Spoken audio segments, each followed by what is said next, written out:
Bismillahirrahmanirrahim. Assalamualaikum warahmatullahi wabarakatuh.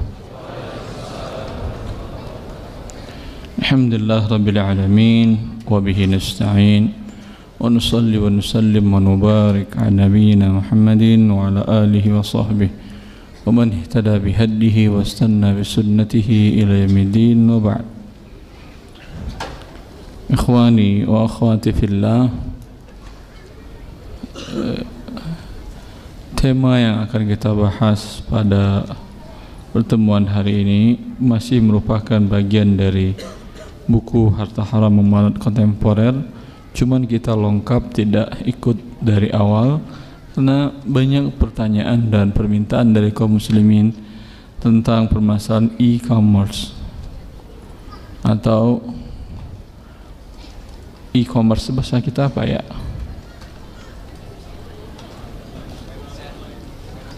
Online, jual beli online, jual beli online atau OL mereka bilang ya. Permasalahan online dalam sejarah Islam bukan permasalahan baru.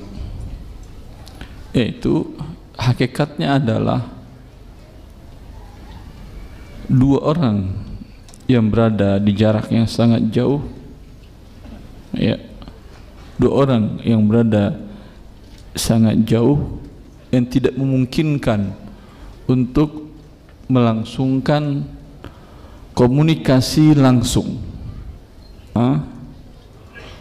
Ini bukan suatu hal yang baru, sudah dikenal di masa Rasulullah sallallahu alaihi wasallam tentang tiga sahabat Rasulullah sallallahu alaihi wasallam yang mereka tidak ikut perang Tabuk.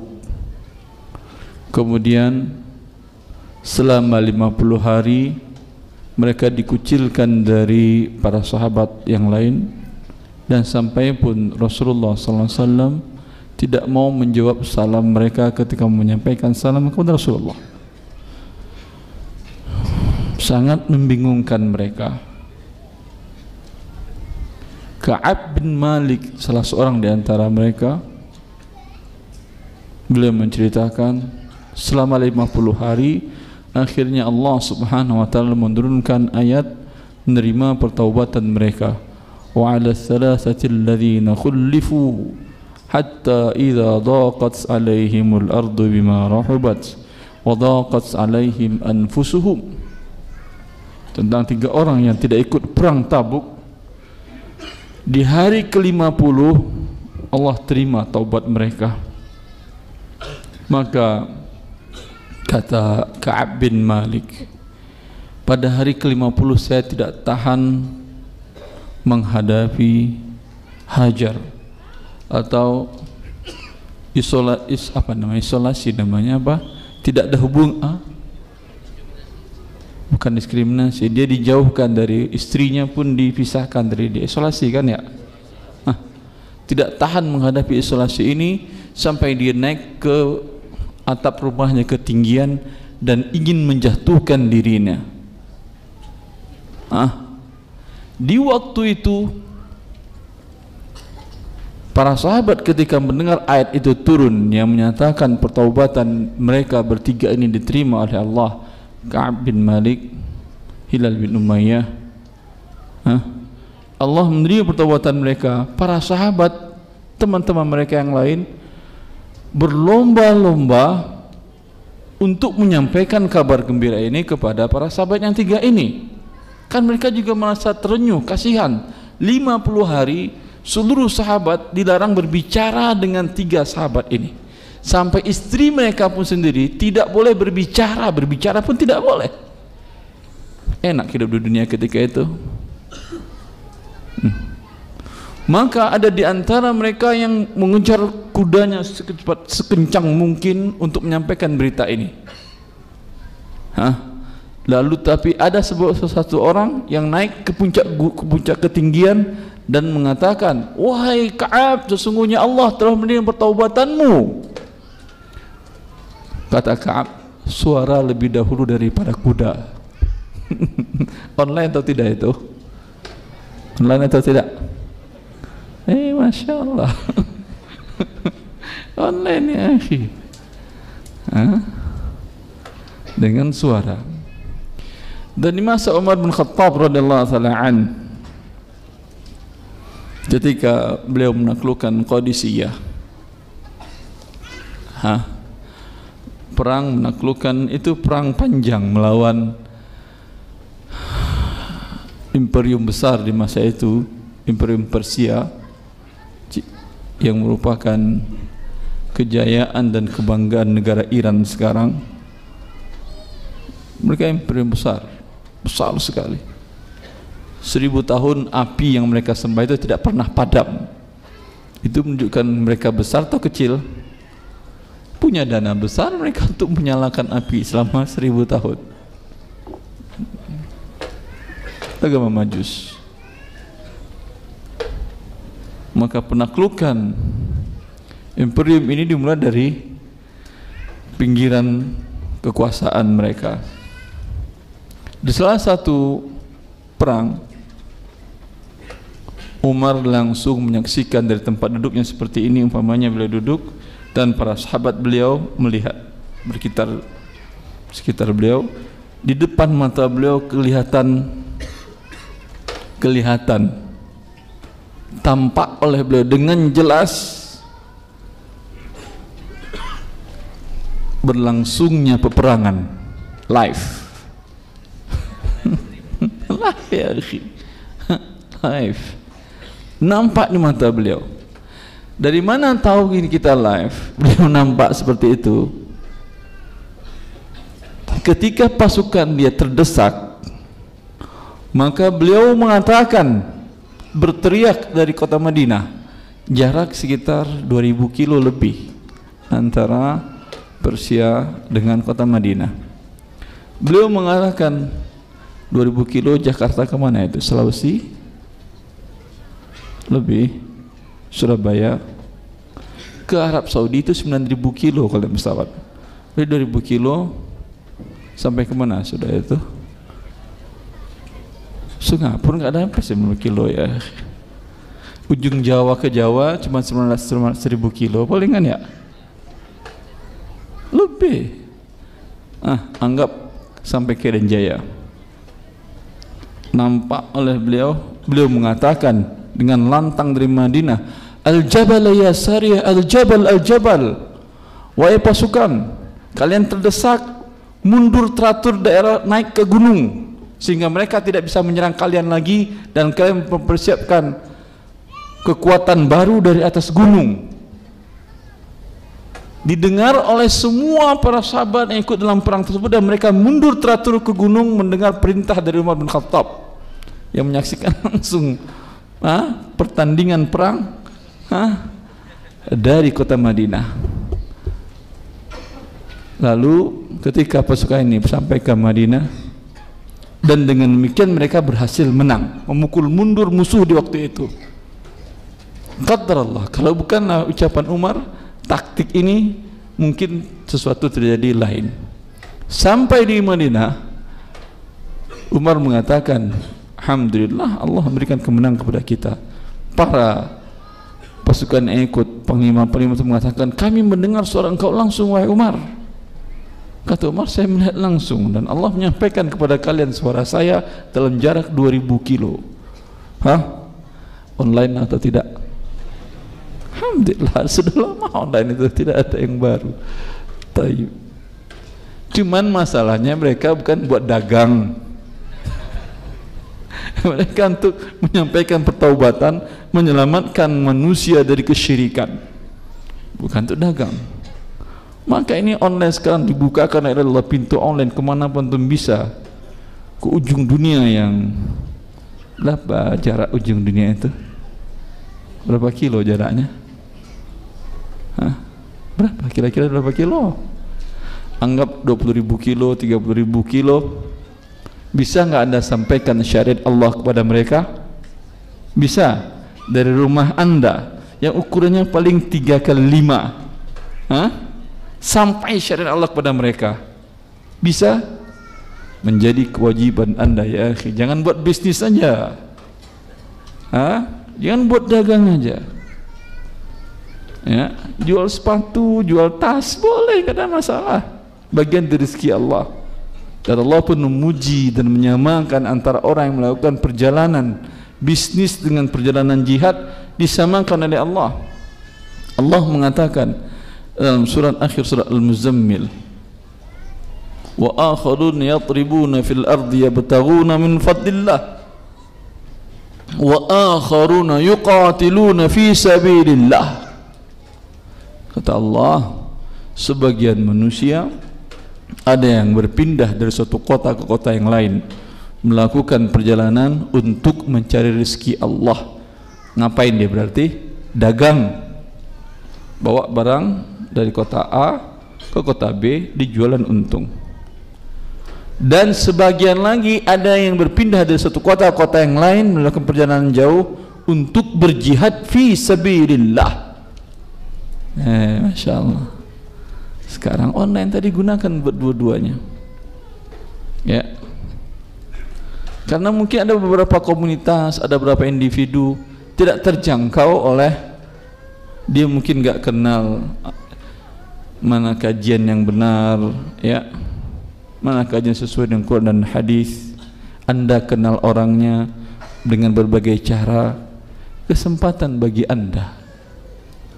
Andai dia dapat hidayah keluar dari sebuah dosa, kesyirikan, dosa besar, riba dan lain-lainnya, dengan beberapa kata yang Anda kirimkan kepada dia, di sisi Allah lebih bagus ini pahalanya Anda dapatkan daripada kendaraan yang termewah. Li ayyahdiyallahu bikam ra'an khairun laka min humurun na'am. Kata Rasulullah, seseorang mendapat hidayah dengan perantaraanmu di sisi Allah Azza wa Jal lebih baik daripada unta yang merah.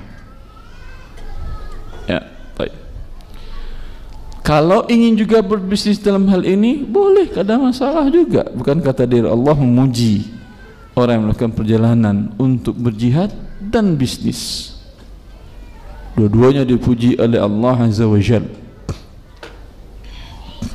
Boleh, tapi dia ada kaedah, ketentuan yang berbeda dengan ketentuan dagang dan bisnis offline.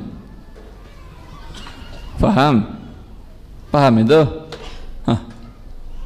Di antara ketentuannya, mulai dari persyaratan secara umum sebuah akad sah dan tidaknya, itu akan ada perbedaan.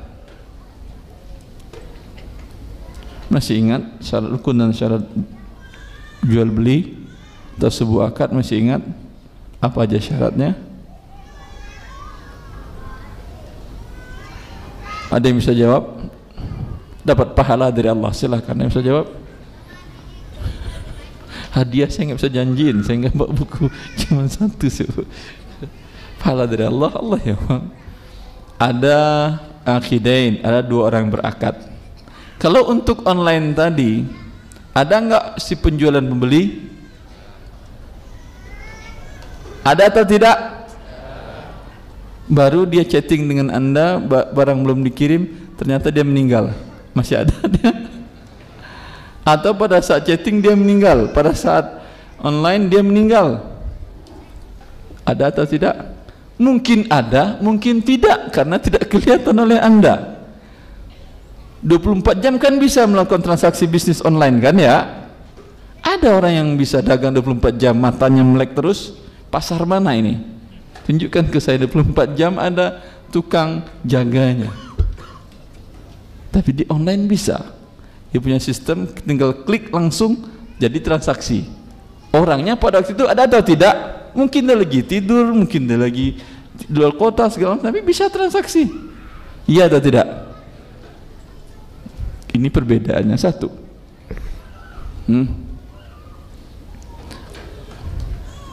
Kemudian al-aqidain. Tahukah Anda yang berakad dengan Anda sudah memenuhi kecakapan yang dibuat oleh syariat, diantaranya Allah mengatakan bahwa jual beli itu harus sudah baligh. Wabtalul yatama hatta idza balagun nikah. Tahukah Anda umpamanya penjual atau pembeli? Tahukah Anda lawan transaksi sudah balik atau belum? Tahu atau tidak? Tidak. Ternyata dia belum balik. Kalau untuk akad jual beli gorengan mungkin boleh. Ini enggak, tas kulit, Masya Allah, harga $30 US. Itu enggak ada anak jual beli di pasar yang tas kulit $30 US. Ada anak yang berani? Kalau ada anak yang berani jual, enggak ada. Baik. Kemudian ada ijab dan qabul dalam sebuah akad. Seperti dia mengatakan, saya jual, saya beli. Ini ada persyaratan khusus. Di antaranya langsung, tidak ada jeda waktu, tidak berpisah majelis. Kalau umpamanya ini adalah majelis tempat dagang, umpamanya, selagi mereka belum keluar dari ruangan ini, masih ada hak khiyar majelis. Dia jadi, dia enggak, boleh. Ada majelis akadnya. Kalau untuk online tadi, mana majelisnya? Dia nun jauh di sana di Sulawesi 2000 kilo, Anda di sini. Satu majelis atau dua majelis? Banyak majelis. Anda nggak tahu, mungkin dia sambil jalan dia bikin akad, sambil jalan di pesawat mungkin dia bikin akad. Tayyib. Majelisnya di mana ini? Di atas Laut Jawa atau di atas Sulawesi atau di atas mana lagi, Semarang atau di atas mana? Mana majelisnya? Sedangkan yang satu mungkin di rumahnya di Jakarta. Ada majelisnya? Ini permasalahan baru juga. Kemudian untuk barangnya, dan ini yang paling bermasalah di dalam sah dan tidaknya. Untuk barang yang disyaratkan serah terima tunai dalam tukar menukar perdagangan akad, contohnya apa? Apa yang disyaratkan tunai oleh Rasulullah? Emas, Masya Allah. Terus apalagi? Perak, apalagi?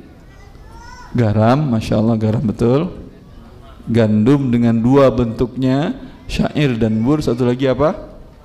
Korma. Rasulullah mengatakan, "Adz-dzahab bil-dzahab, wal-fiddah bil-fiddah, wal-burru bil-burri, wasyairu bil-syairi, wal-milh wat-tamru bil-tamri, wal-milhu bil-milhi." Kata Rasulullah, "Yadan biyadin, mislan bimislin.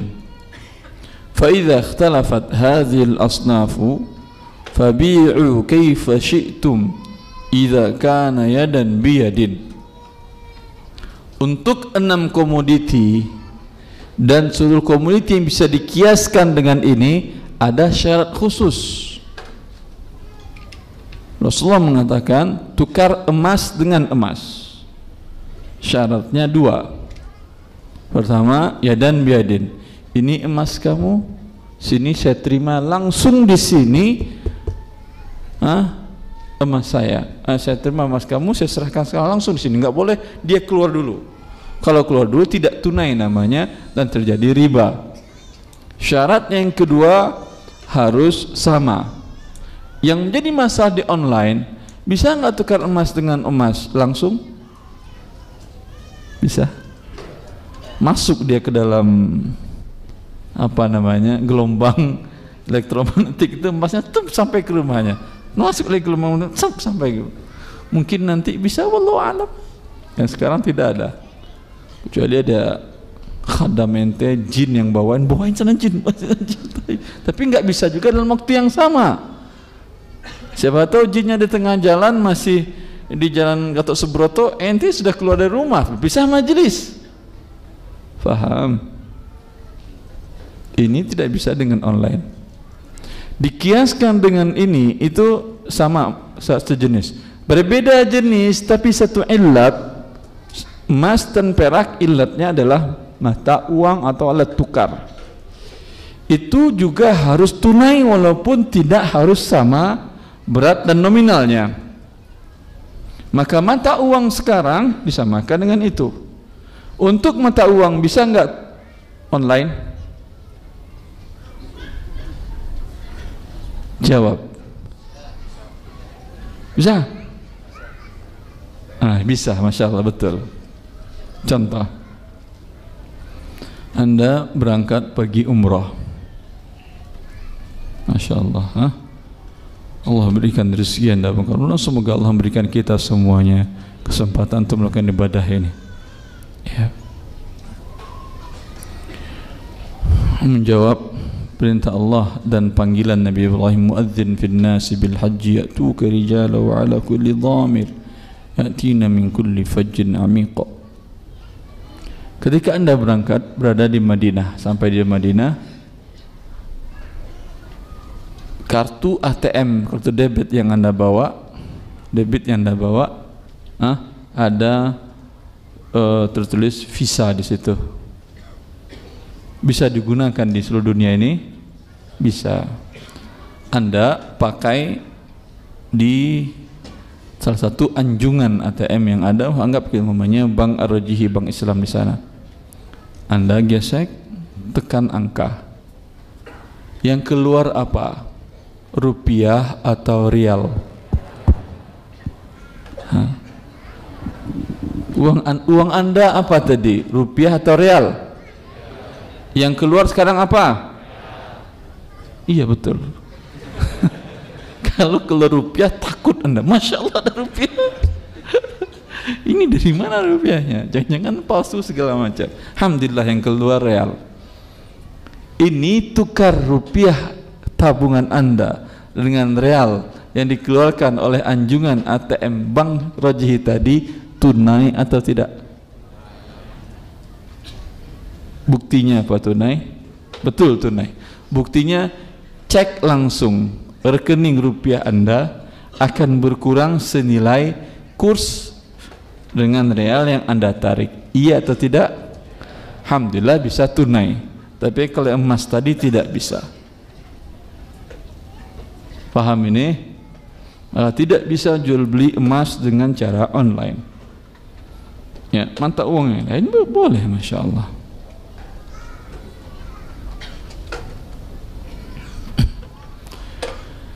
Tapi ada beberapa bentuk pengiriman transfer uang. Bagi yang pernah kerja di luar negeri, mungkin dia kirim uang berbentuk dolar kepada istrinya. Umpamanya dia kirim $1.000 US ke istrinya di mana? Jakarta atau di mana aja lah, bukan di Indonesia. Yang tertulis di slip transfer dia di negara tempat dia mengirimkan tadi itu nominal dolar atau rupiah? Yang pengalaman, yang pernah, jangan asal jawab untuk pengalaman atau tidak. Yang tertulis apa? Anda serahkan $1.000. Yang tertulis di sana dikirim dolar, kemudian sekian kursnya, sekian rupiahnya. Berarti yang akan diterima di Indonesia rupiah atau dolar? Diserahkannya dolar di jarak 7.000 kilo. Kemudian diterima rupiah jarak 7.000 kilo tempat penyerahan. Sedangkan kita katakan tadi syarat tukar menukar mata uang haruslah tunai.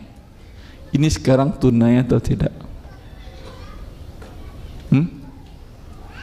Tunai atau tidak? Kirim hari ini. Apakah kirim jam 9.30 waktu Indonesia? Di sana nggak tahu, mungkin bisa mundur. Kalau dia di Arab Saudi, di Barat dia kalau bisa maju bisa mundur. 9.30. Apakah di waktu pengiriman itu langsung bisa dia cairkan? Ada yang bisa, ada, betul, ada. Ada beberapa jasa transfer yang bisa langsung tunggu di kantor pos atau di mana Anda langsung bisa dicairkan, ada. Tapi umumnya kalau antar bank itu ada jasa transfer khusus. Kalau umumnya tidak, belum bisa dicairkan. Tapi sudah masuk tercatat ke rekening, iya atau tidak? Sudah cek di rekening, sudah masuk. Tapi datang ke tellernya, Mbak, masuk nggak transfer dari suami saya? Ya, masuk. Tapi dicairkan sudah bisa, terkadang belum, butuh waktu sekian untuk clearing, nggak tahu. Kadang sekali 24 jam, sekarang sekian. Ya, ini tunai atau tidak namanya? Belum bisa diambil, belum bisa digunakan, tapi sudah tercatat di dalam pembukuan rekening Anda. Tunai atau tidak namanya? Tunai. Cuman nama penerimaannya qabdun hukmi. Secara hukmi masuk ke rekening, masuk ke dalam saya, uang saya. Sama umpamanya kita tukar uang, saya tukar $1.000 dengan beliau rupiah 13 juta ya. Beliau punya brankas, ada lubang kecil gitu, bisa untuk masukin uang di situ. Saya bilang, sini rupiahnya, dan ini, atau dia jarak jauh masukin ke rekening saya rupiahnya, yang Anda saya masukin ke dalam brankas Anda ini. Paham antum kasusnya? Di brankas tadi bisa dia ambil, kalau kuncinya ketemu, iya, lupa dia nomor passwordnya dan kuncinya hilang. Itu butuh berapa hari buka brankas tadi itu?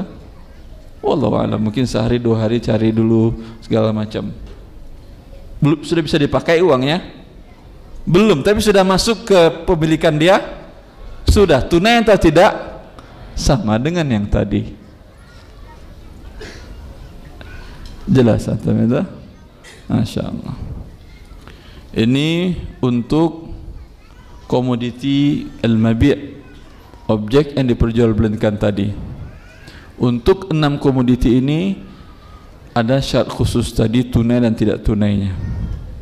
Untuk komoditi lain seperti menukar rupiah dengan tas, menukar tas dengan kacamata, menukar baju dengan rupiah, menukar celana dengan dolar, ini ada persyaratan tunai? Tidak ada. Yang persyaratan tunai itu satu jenis atau satu ilatnya, seperti sama-sama mata uang, sama-sama makanan pokok, berbeda ilat. Yang satu adalah mata uang, yang satu makanan pokok, boleh tidak tunai. Boleh beras diambil hari ini, uang dibayar 3 hari lagi, boleh. Tidak harus tunai, tukar rupiah dengan beras. Tapi tukar rupiah dengan rupiah harus tunai. Tukar rupiah dengan dolar harus tunai. Tukar beras dengan tepung harus tunai. Tapi tukar tepung dengan perak, dengan rupiah, boleh tidak tunai. Faham sampai sini? Maka dalam jual beli online tadi nggak ada masalah, boleh. Tapi permasalahan lanjutan dari persyaratan akad yang lain terpenuhi atau tidak. Orang yang berakadnya untuk barang-barang yang harganya mahal mesti adalah orang yang sudah balik dan berakal. Tapi biasanya orang yang bisa melakukan transaksi dengan via online, anak-anak bisa juga. Bisa, kalau gitu berbahaya ini. Jangan-jangan ini yang membeli anak-anak. Anak-anak dia beli namanya tas kulit,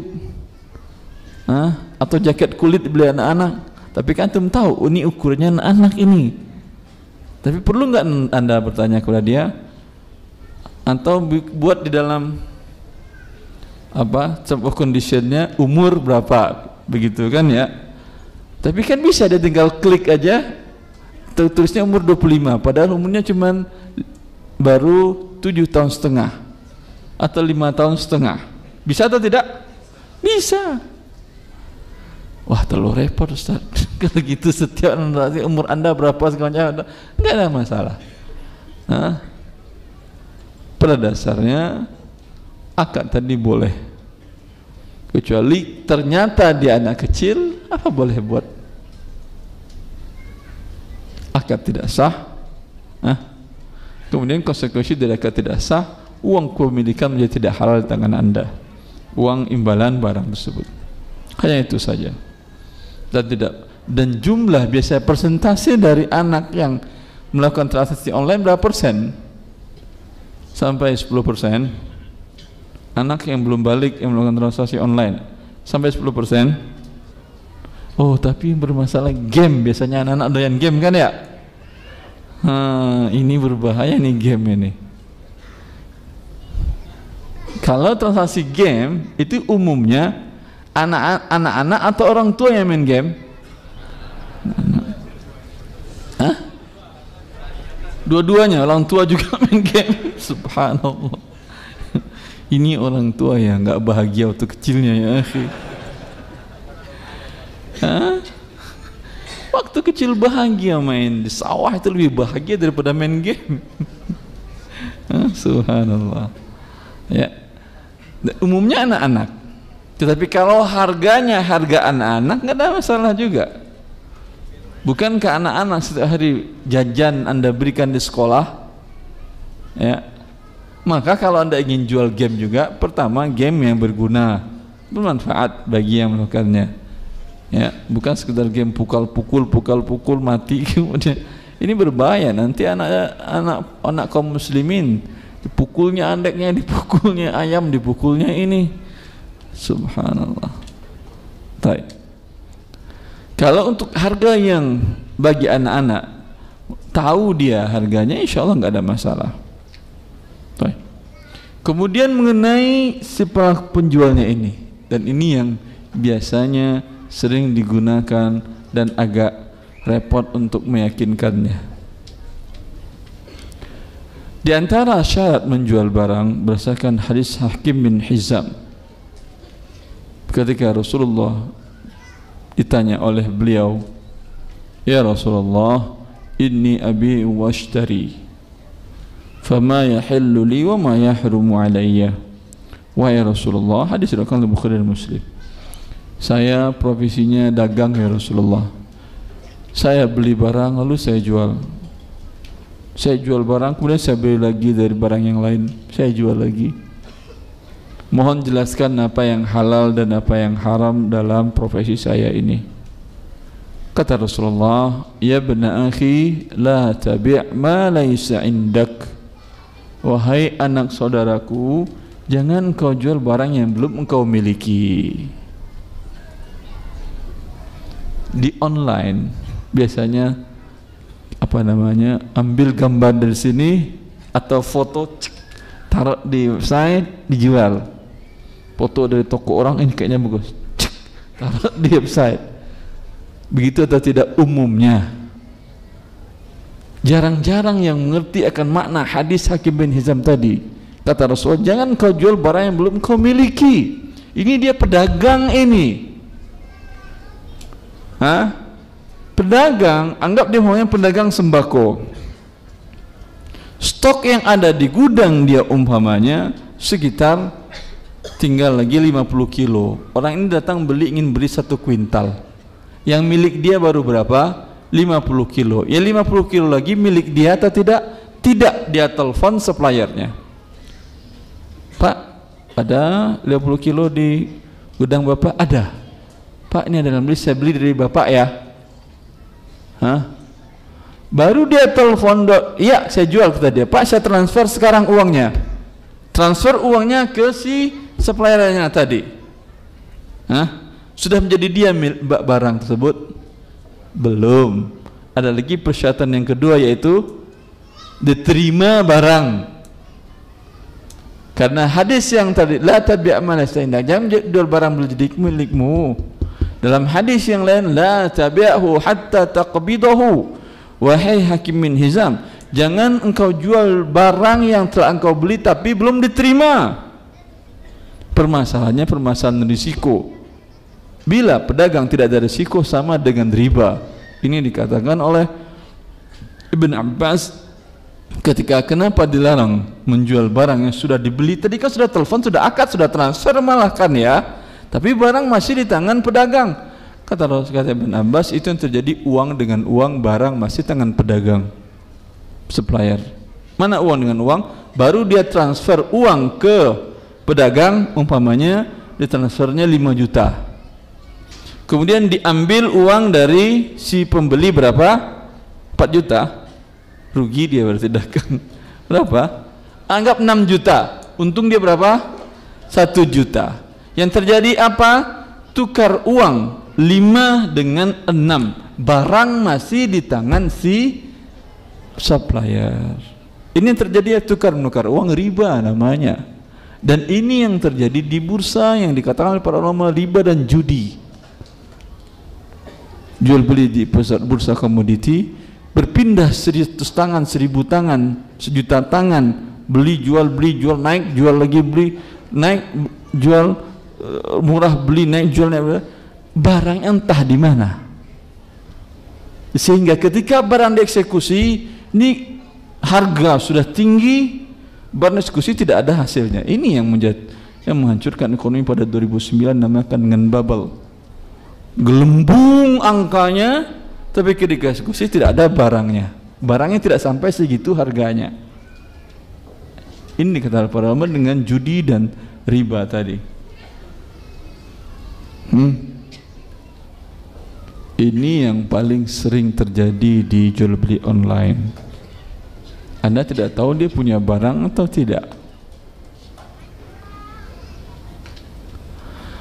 Lalu bagaimana caranya kita kalau pengen beli di online, Ustaz? Masa kita tanya dulu, kamu sudah akad kamu dengan supplier bagaimana? Barang milik kamu atau bukan? Dan segala macam. Ya lihat aja, ada yang terkadang tertulis di dia tinggal sekian barang stok dia ada, begitu kan? Anda tahu bahwa memang dia punya barang. Ada yang nol, tinggal seberapa stoknya dia. Ini jangan-jangan nggak punya barang. Atau terkadang nama webnya sama dengan merek dagangnya, berarti punya barang biasanya. Iya atau tidak? Cari cara-cara seperti itu. Ya, kalau tidak, pada dasarnya tadi khawatir Anda membeli barang dari bukan penjualnya. Kalau Anda sudah berusaha mencari tahu dan ternyata terjadi juga, bagi Anda tidak masalah, tidak berdosa. Yang berdosa si penjualnya, menjual barang yang belum dimiliki. Ketika deal dengan A tadi, langsung tolong kirim langsung. Kan udah deal dia tadi, beli beras tadi kan ya, yang 5 juta tadi, deal ditransfer langsung. Biasanya si pedagang ini minta kirim ke dia dulu atau langsung ke pembeli, alamat pembeli? Langsung. Dia tidak mau. Kalau kirim dulu kan kosnya bertambah, Ustadz. Kos bertambah betul, tapi halal. Ini kosnya tidak bertambah, tapi haram. Zina dengan nikah, mana yang bertambah kosnya? Pasti nikah. Kosnya luar biasa, Masya Allah. Mulai dari awal sampai sekarang ketika punya anak, semuanya kosnya itu subhanallah. Tapi rezeki kan yang halal dari Allah. Zina nggak, kosnya kecil aja, mungkin besar di awal, habis itu nggak ada lagi kos-kosan. Tetapi dikutuk oleh Allah Azza wa Jalla dan rusak kehidupan manusia. Ya, tidak ada masalah bertambah kos, tapi bisa Anda perkecil ini. Bagaimana bentuknya?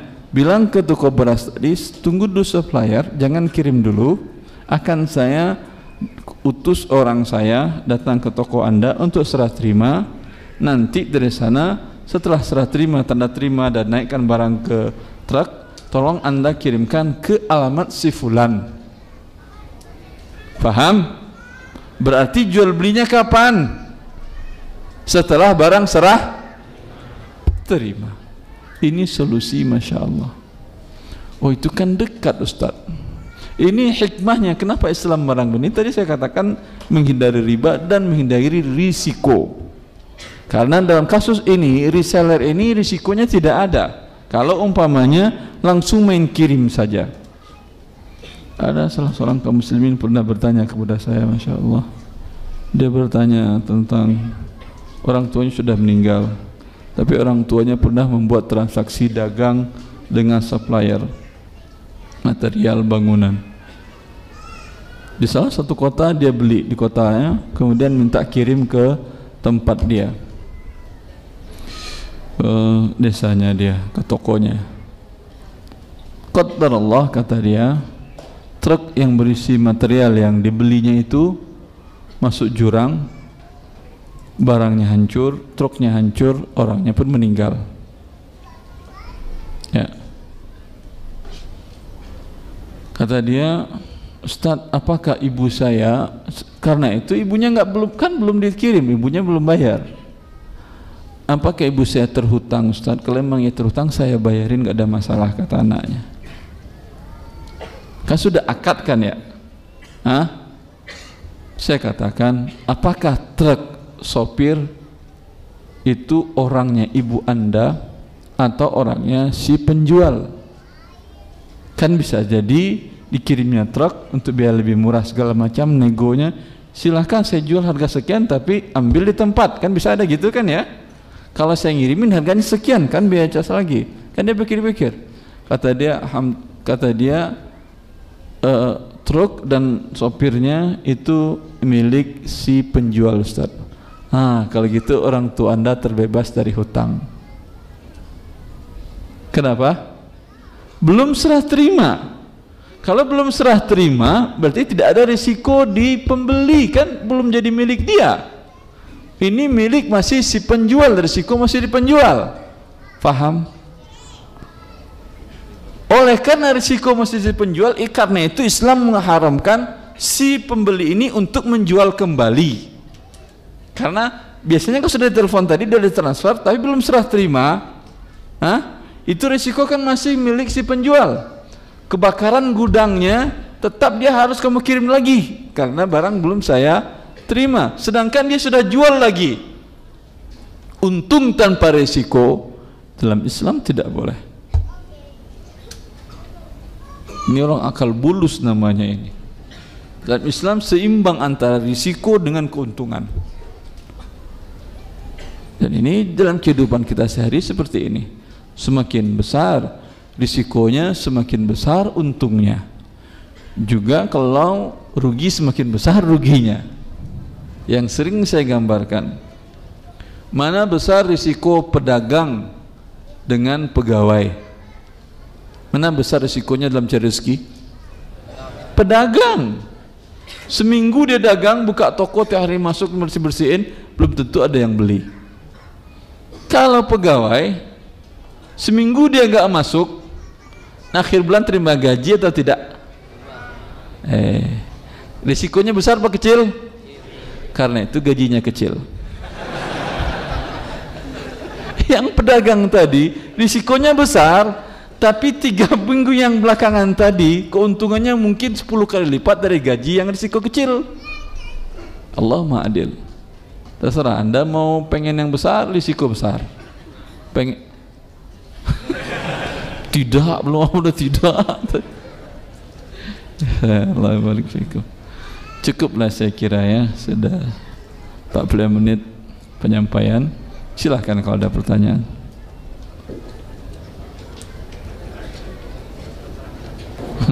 Ustaz, ini ada titipan dari pihak gedung, pertanyaan. Pihak gedung. Manajemen, Masya Allah. Ya, manajemen. Ya. Jadi pertanyaannya, Assalamualaikum warahmatullahi wabarakatuh. Assalamualaikum warahmatullahi wabarakatuh. Bagaimana perhitungan zakat untuk hasil pertanian yang nilainya di bawah modalnya? Sebentar, ini pertaniannya apa? Gabah. Padikah, sawitkah, karet? Gabah. Padi. Hasil padinya berapa kilo?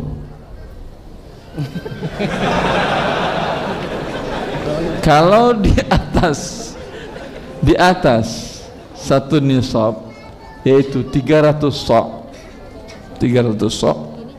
Satu sok itu satu zakat 4 mud, sekitar 2,5 3 liter.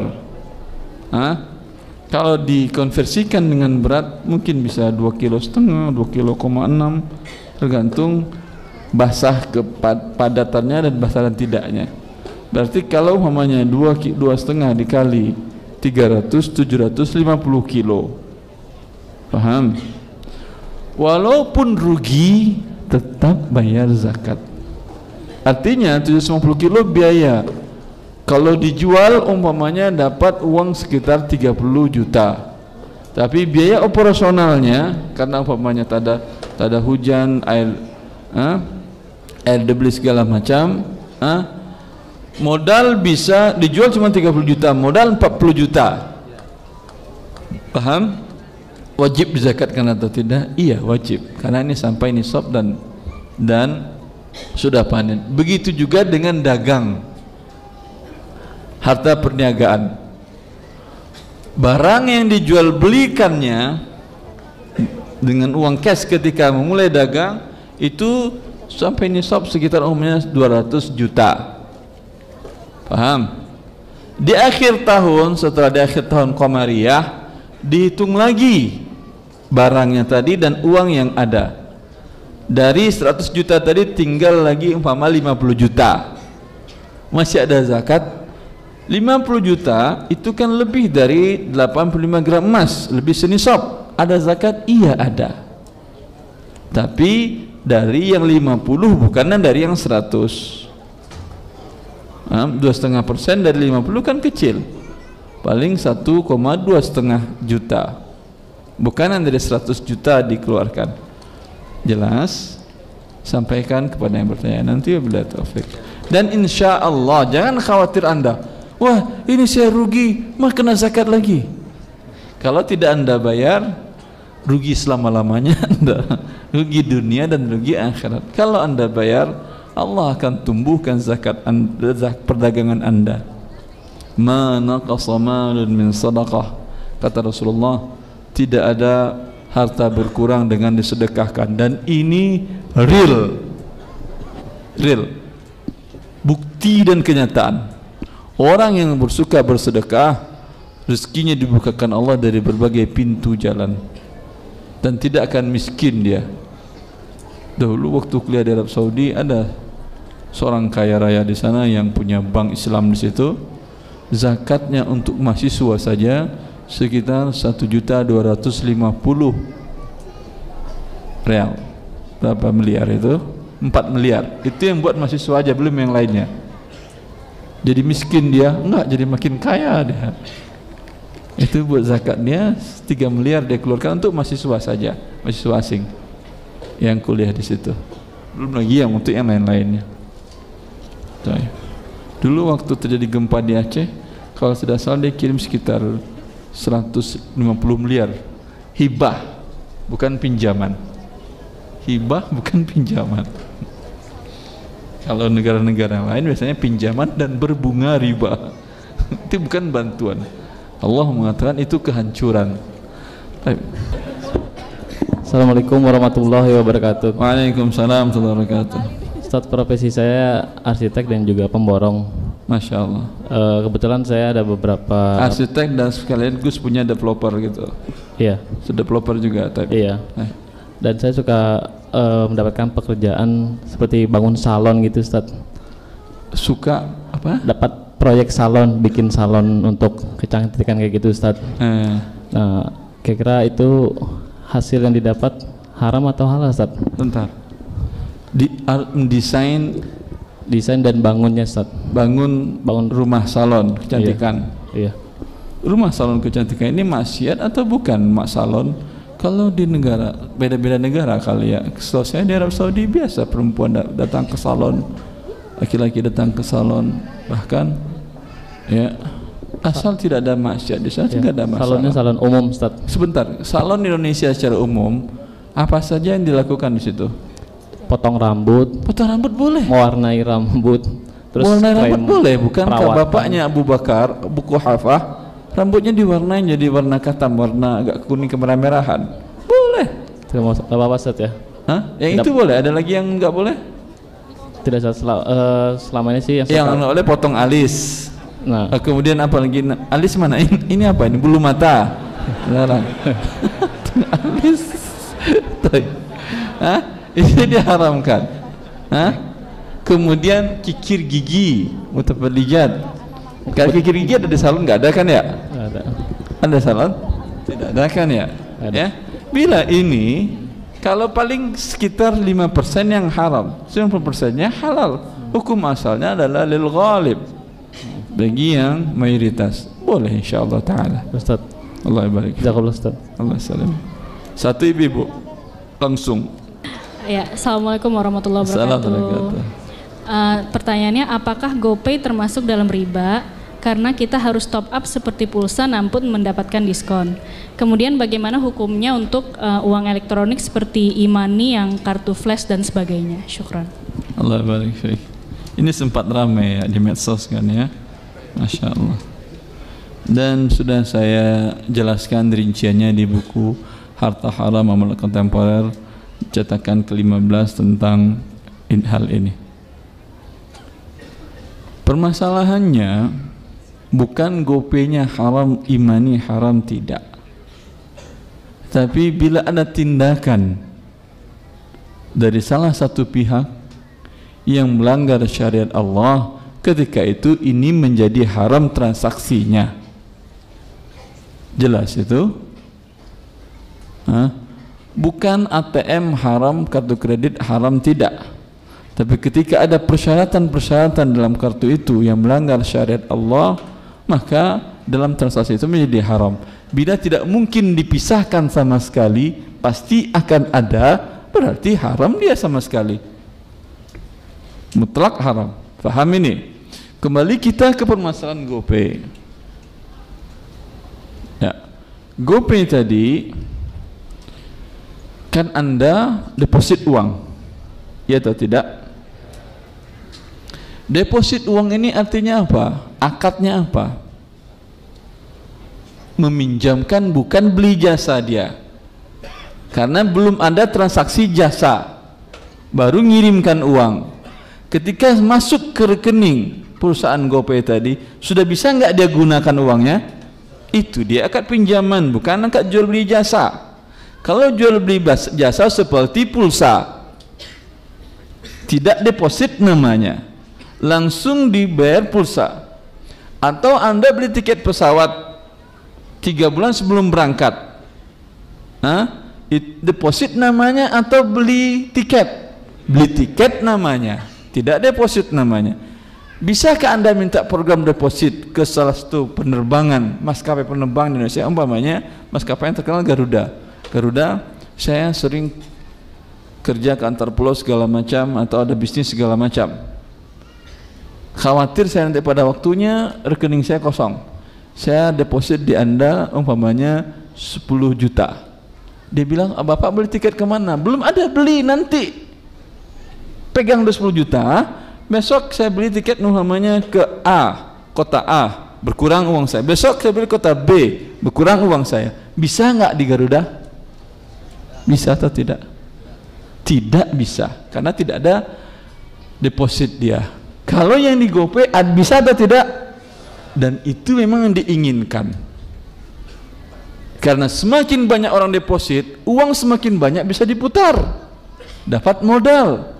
Jangankan masalah permodalan, masuk saja uang ke rekening dia, kalaulah di bank riba ataupun di bank syariah, ada nggak bagi hasil ada pertambahan? Ada atau tidak? Ada. Andai umpamanya ada 1 juta orang deposit 100.000, berapa miliar itu? 1 juta kali 10.000 berapa? 100.000, 10 miliar. 10 miliar per hari, berapa sudah keuntungannya? Karena nggak mungkin hari ini Anda masuk, hari ini habis langsung saldonya Anda gunakan membayar ke drivernya. Mungkin atau tidak? Mungkin dari 1 juta orang yang bayar tadi, paling yang menggunakan di hari itu paling 5%, 10%. Iya atau tidak? Itu keuntungan yang luar biasa. Dan buktinya ini keuntungan luar biasa. Anda lihat banyak perusahaan berlomba-lomba membuat skema yang sama, bisa mengumpulkan dana sebanyak-banyaknya. sampai di situ tidak masalah. Tetapi karena akadnya deposit meminjamkan, maka si pemberi pinjaman tidak boleh mendapatkan keuntungan atau pertambahan. Ya, silakan deposit, nggak ada diskon. Mau bayar pakai deposit, mau pakai uang cash, tidak ada, sama. Tapi kalau dia buat sistemnya seperti itu, menarik nggak bagi para konsumen? Menarik apanya? Ngapain saya kirim uang ke dia, uang saya berkurang, bagi saya nggak ada manfaat. Oleh karena itu daya tariknya diskon, berkurang. Diberikannya adalah keuntungan laba. Kalau ke lain jasa sekian, kalau cash, kalau ke ini jasanya jadi murah. Kenapa jadi murah? Untuk menarik orang memberikan pinjaman kepada dia. Bukankah keuntungan jasa pinjaman, jangankan Abu Hanifah radhiyallahu taala an, kalau dia meminjamkan uang kepada seseorang, ya, uang kepada seseorang, maka kalau hujan dipanggil oleh orang minjam uang tadi, ta'al ya imam, berteduh di rumah saya, istazil tahta baiti, masuk rumah silakan berteduh, kasihan hujan-hujan nanti kamu demam.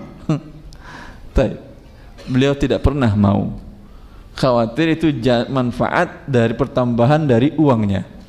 Kalaulah dia berteduh di tempat lain kan bayar, ya atau tidak? Maka ini yang dikatakan Rasulullah SAW, idza aqrada ahadukum qardan wa uhdiya ilaihi aw hamalahu fi dabatihi fala yaqbalha wa la yarkab illa yajri bainahu wa bainahu qabla dhalika. Hadis Abu Dawud disahihkan banyak para ulama dan An-Nawawi dan Syekh Al-Albani. Kata Rasulullah, bila seseorang meminjamkan uang kepada seseorang, lalu si penerima pinjaman memberikan hadiah kepada pemberi pinjaman, atau si penerima pinjaman memberikan jasa tunggangan, ya,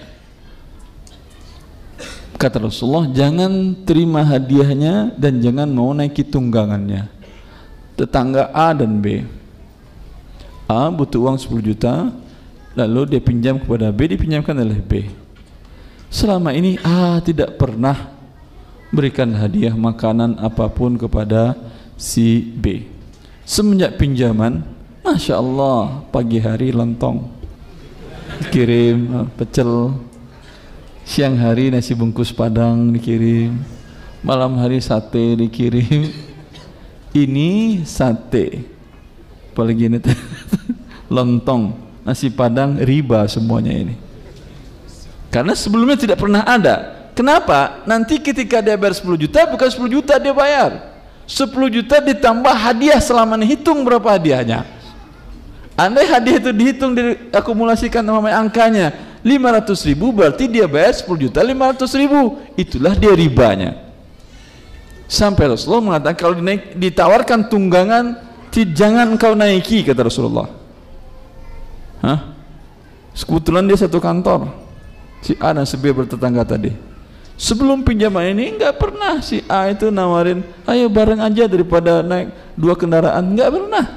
Tapi Masya Allah, setelah dapat pinjaman, ketuk pintu, assalamualaikum, ayo bareng-bareng, daripada repot-repot. Ini kan namanya dapat ketika dia bayar, ojeknya ada berapa tuh kalau dia naik ojek? Anggap umur 20.000 1 bulan berapa? Udah 400.000 kan ya? 20.000 ke 20, 400.000. Sampai dia mengembalikan nanti bukan 10 juta lagi. Kalau sebulan 10 juta 400.000. Kalau 2 bulan 10 juta 800.000. Teruskan pertambahannya. Kecuali ini sudah sering terjadi, kata Rasulullah, illa ajri bainahu wa bainahu qabla dzalika.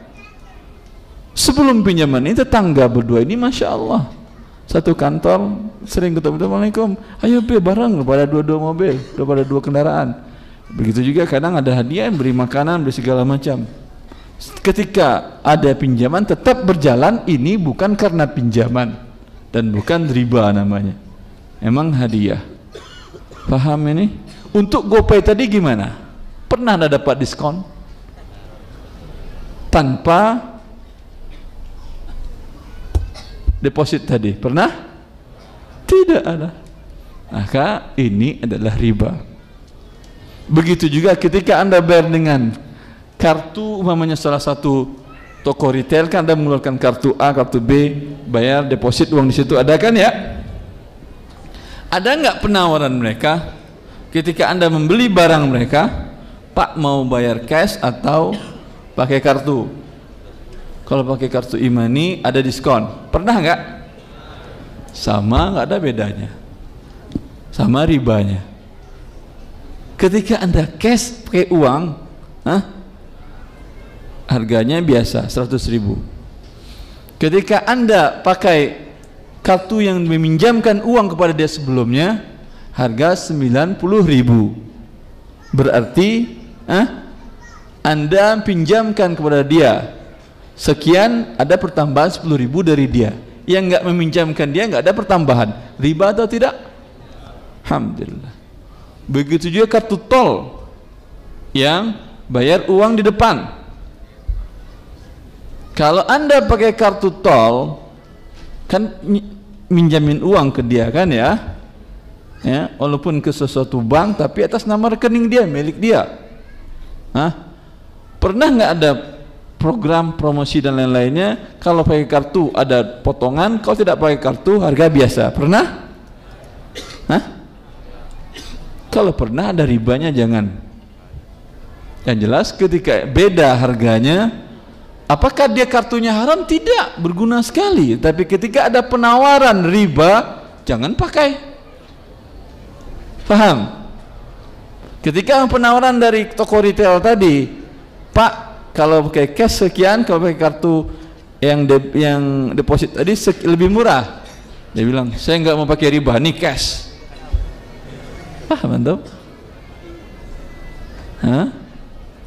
Tapi kartunya ditelarang, tidak boleh kartunya. Gunakan nanti namanya buat tol dan lain-lainnya. Jelas permasalahan apa tadi? GoPay tadi. Allah barik fikum. Ustaz, bagaimana kerja di kantor pajak yang khusus menangani orang-orang perusahaan asing, perusahaan yang dimiliki orang asing atau non-muslim? Dalam Islam kezaliman baik kepada muslim dan muslim haram. Sama saja, karena walaupun ditarik dari non-muslim, itu yang bayar bukan dia, nanti pembelinya kan muslim umumnya, yang muslim juga nanti yang akan terzalimi. Allah barik. Tidak boleh bekerja di lembaga tersebut. Yang bilang ini bukan saya, Rasulullah sallallahu alaihi wasallam.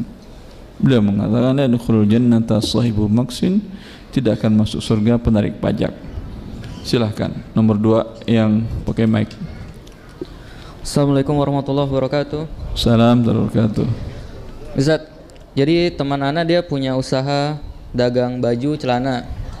Lalu baju celana, ya, celana, terus saya ngejualin barang dia itu, Ustaz. Tapi yang ngirim teman saya itu, dan misalnya harga bajunya 100.000, saya jual 100.000 juga, tapi nanti saya dapat dikasih 20.000 bisa jadi saya ngasih ke dia 80.000, saya dapat 20.000, itu kayak gitu gimana, Ustaz? Harus bayar dulu Anda baru dikirimkan dia kepada pembeli dari Anda atau tidak? Biasanya sih pembelinya bayar ke saya dulu, baru nanti teman saya ngirim. Enggak, itu teman tadi itu setiap barang yang Anda suruh kirimkan kepada pembeli Anda, dia minta uang di depan dulu atau tidak? Enggak, Ustaz. Kalau enggak boleh. Ini betul keagenan, atau dalam fikih namakan dengan wakalah. Kenapa tidak minta? Karena teman saling percaya. Dan ini tidak mungkin resellernya orang yang entah berantah di negara entah berantah. Iya atau tidak? Kalau teman bisa dengan akad keagenan atau wakalah. Ya, itu halal akad wakalah. Jelas? Berdasarkan firman Allah. Jazakallah khair, Ustaz. Allah barik fikum. Ibu-ibu yang mic, silakan. Assalamualaikum Ustaz, masih terkait dengan Apa Ibu? Masih terkait sama pertanyaan GoPay nih Ustadz. Pertanyaan? GoPay. Orangnya sudah berubah atau masih? Berubah Ustadz. Oh, Yang nanya masih megang mic masih sama tapi. Apa Ibu? Ini misal GoPay-nya mau di stop, tapi masih ada sisa GoPay-nya uang. mau apa? Mau di stop nih Ustadz. Enggak lanjutin lagi terus. Kemudian tapi kan masih ada sisa uangnya tuh yang depositonya tuh Ustadz. Ya. Nah, itu tidak bisa dicairkan. Itu gimana ya Ustadz hukumnya? Jangan dipakai sampai tidak ada lagi program diskon. Sekarang masih ada program diskon ya? Masih? Jangan pakai dulu.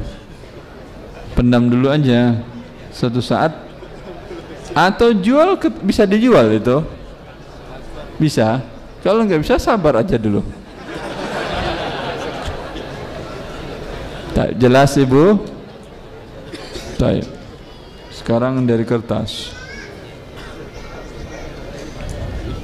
Ustadz, saya mau tanya, saya seorang driver ojek online. Sebagai driver yang baik dan taat sesuai peraturan perusahaan, termasuk mengikuti peraturan perusahaan untuk tidak diperbolehkannya menggunakan memodifikasi aplikasi ojek online, tetapi sebagian kerabat dan teman-teman seprofesi saya banyak yang memodifikasi dan menambahkan aplikasi supaya dapat orderan banyak. Pertanyaan saya, apa hukumnya jika kita mencari rezeki dengan memodifikasi aplikasi supaya dapat order banyak, tetapi dari perusahaan tidak diperbolehkan? Apa hukumnya jika konsumen atau penumpang membayar dengan kartu kredit karena diperbolehkan dari perusahaan? Pertama, al-muslimuna ala syurutihim. Orang muslim itu, mereka itu selalu memenuhi persyaratan yang dibuat. Selagi persyaratannya tidak maksiat, wajib Anda penuhi. Allah mengatakan, ya ayyuhalladzina amanu aufu bil uqud. Wahai orang beriman, penuhi akad kalian. Anda berakad tadi tidak boleh dirusak oleh begini-begini. Lalu sekarang Anda modifikasi, Anda rusak. Ya, tidak halal Anda mendapatkan rezeki dari sini. Jelas itu? Allah Ta'ala. Kemudian permasalahannya sekarang yang kita lihat di media massa dan dalam kenyataannya, ribut antara transportasi online ini dengan transportasi konvensional, iya atau tidak? Sampai saling bunuh. Permasalahannya sebetulnya, kembali kita merujuk kepada fikih syariat Allah, ya. Di dalam buku Artam saya bahas ini. Kenapa transportasi konvensional itu marah kepada yang online? Kenapa?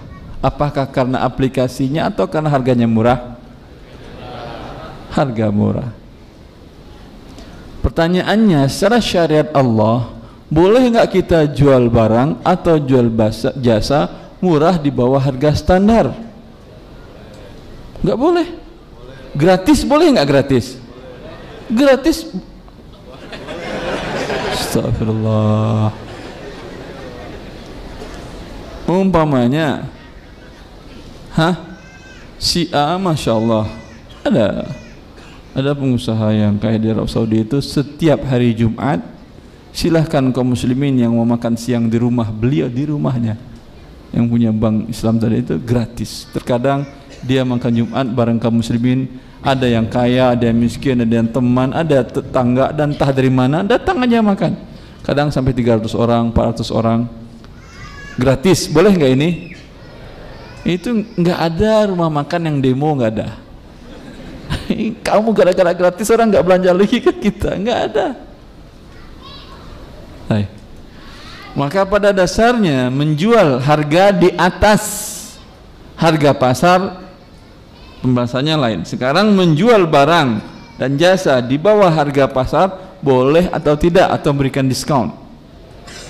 Ya, khilaf para ulama dalam hal ini. Sebagian para ulama dari mazhab Malik, Imam Malik rahimahullah, beliau mengatakan tidak boleh menjual barang di bawah harga pasar atau memberikan diskon, tidak boleh. Mana dalilnya? Dalilnya adalah hadis Hatib, asar dari Umar bin Khattab dalam kasus Hatib bin Abi al-Balta'ah. Hatib bin Abi al-Balta'ah ini, beliau berdagang kismis di pasar Madinah, anggur kering, ya. Itu anggur kering makanan pokok, itu kena zakat. Beliau berdagang anggur kering di pasar ke Madinah. Beliau menjual harga barang di bawah harga yang lain. Otomatis apa yang terjadi? Punya dia laris manis, punya orang nggak bergerak, dan para pembeli datang ke beliau semuanya. Ketika Umar mengetahui Umi, maka Umar khalifah di waktu itu langsung mengambil kebijakan. Ini bedanya, tanpa rapat parlemen, tanpa ini, tanpa ambil sidang pendapat, tanpa langsung ambil keputusan.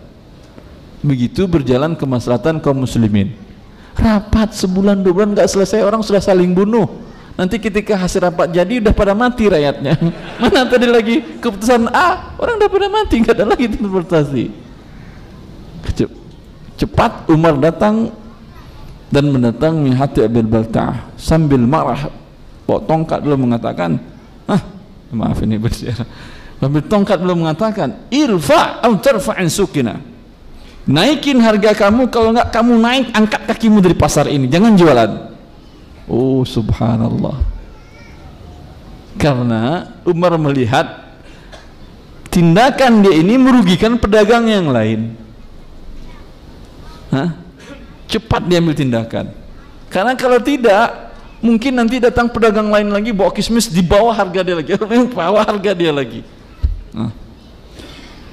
Hatib bin Abi al-Balta'ah sebagai sahabat Rasulullah yang Rasulullah pernah mewasiatkan kepada kita kaum muslimin semuanya agar mentaati waliul amr, perintah waliul amr. Kata beliau, baik Amirul Mukminin, saya tidak pilih menaikkan harga saya, tapi saya pilih angkat kaki dari pasar Madinah, dikumpulinya barang dagangnya, dibawanya ke rumah. Apa yang terjadi? Pindah pasar ke rumahnya. Orang datang ke rumahnya beli, nggak ada masalah. Ketika di rumah dia masih bisa Umar melarang? Tidak, itu rumah dia, bukan pasar. Hak dia mau menjual murah atau memberikan gratis malahan. Maka kemudian di dalam Imam Malik juga dijelaskan, kemudian Umar radhiyallahu taala rujuk dari kebijakan beliau tadi. Beliau datangi Hatib bin Abi al-Balta'ah dan mengatakan, wahai Hatib, aku usir engkau dari pasar karena aku melihat tindakan kamu itu bisa merusak pedagang yang lain. Tetapi sekarang yang terjadi, saya tidak bisa lagi mengontrolnya, ya. Dan perbuatan menjual murah adalah suatu perbuatan yang baik, silahkan kau dagang lagi, ya.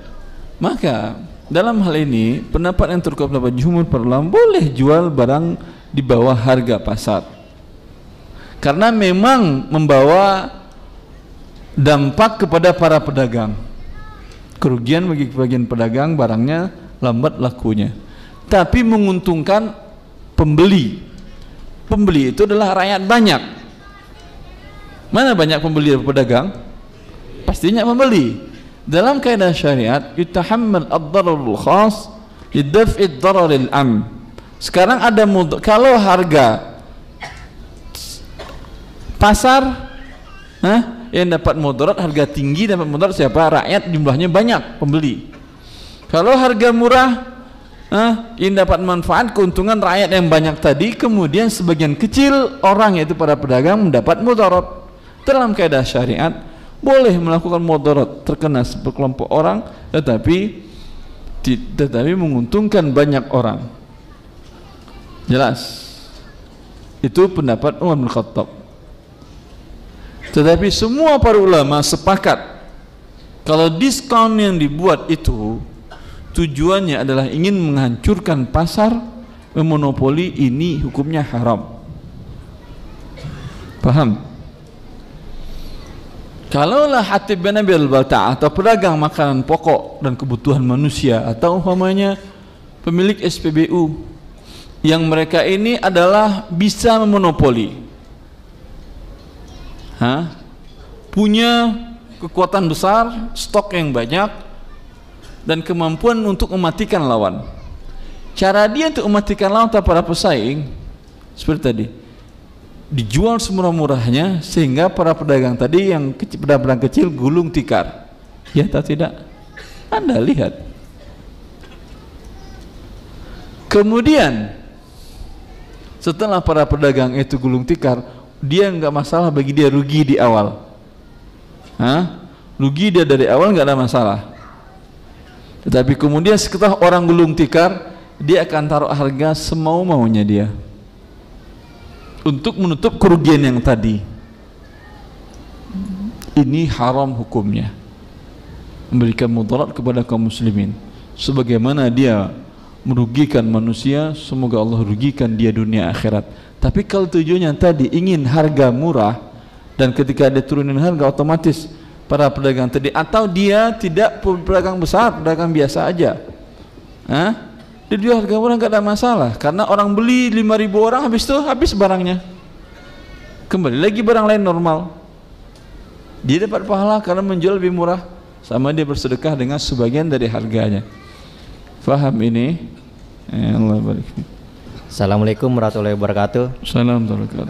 Ini saya masih bingung mengenai syarat untuk jual beli, termasuk dalam hal ini dijual beli online. Tadi kan syarat pertama itu harus barang dimiliki. Terus yang kedua ini yang saya permasalahkan, barang itu dimiliki atau diwakilkan oleh pemiliknya untuk dijualkan.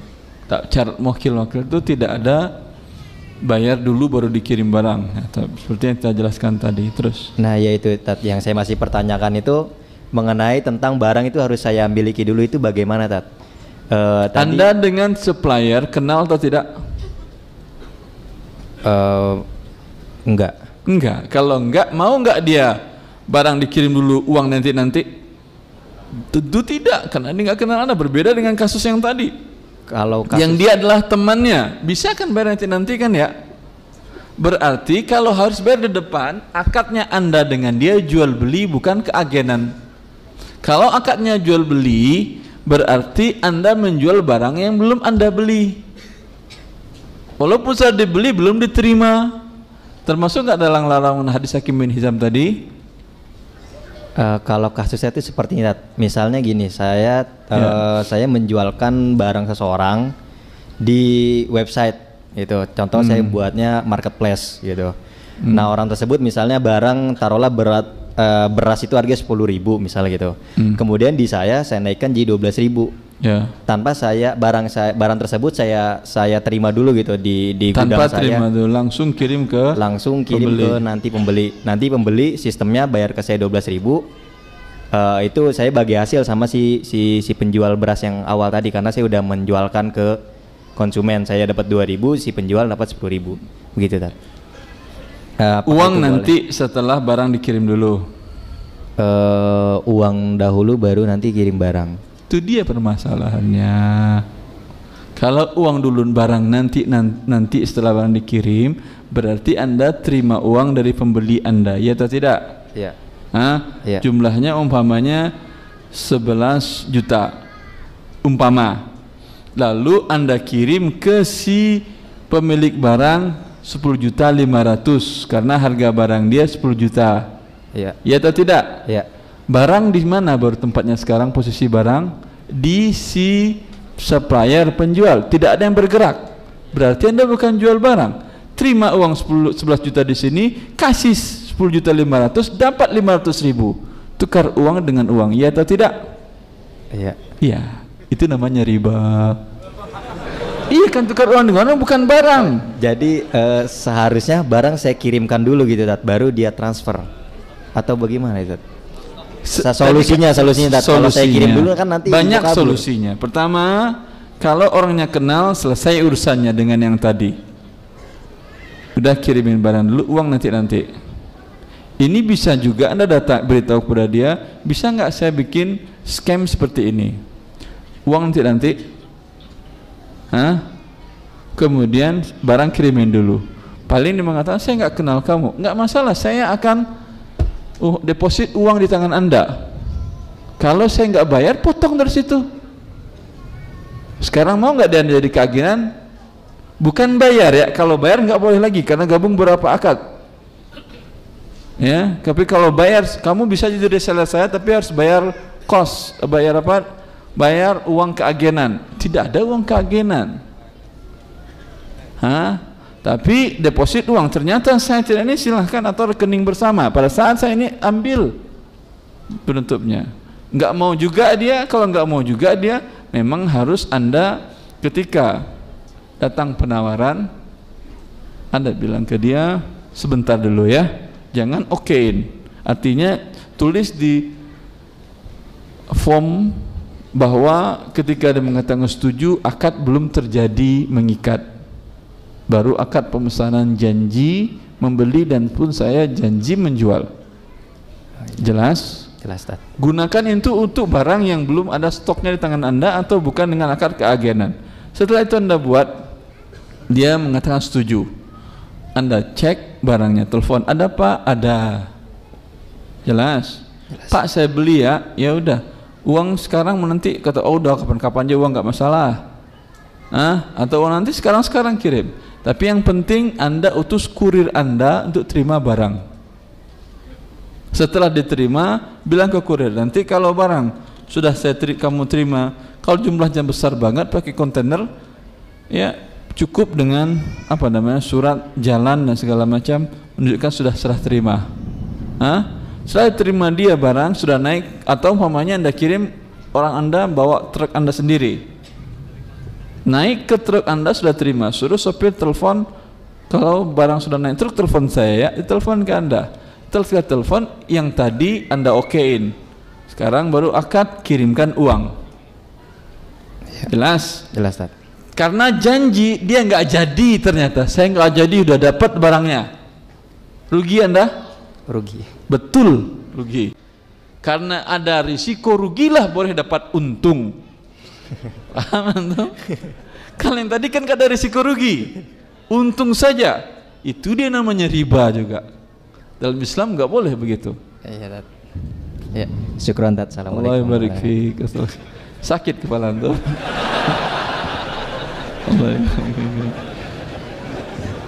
Nggak mudah, agama Allah diturunkan oleh Allah untuk memudahkan hidup kita, bukan untuk mempersulit hidup kita. Wa ma ja'ala 'alaikum fid dini min haraj. Allah tidak menjadikan dinnya ini untuk membuat kita susah. Silakan Ibu. Assalamualaikum Ustaz. Assalamualaikum warahmatullahi. Bagaimana jika dalam kita sampai jam 3 kali ya, 3:04 sholat, 4 jam buat siap-siap mau sholat. Jam 3 insyaallah, setengah jam. Silakan Ibu. Bagaimana jika dalam jual beli online uang telah ditransfer ke penjual, tapi kondisi barang penjual atau pembeli, Ibu? Penjual. Sayangnya pembeli.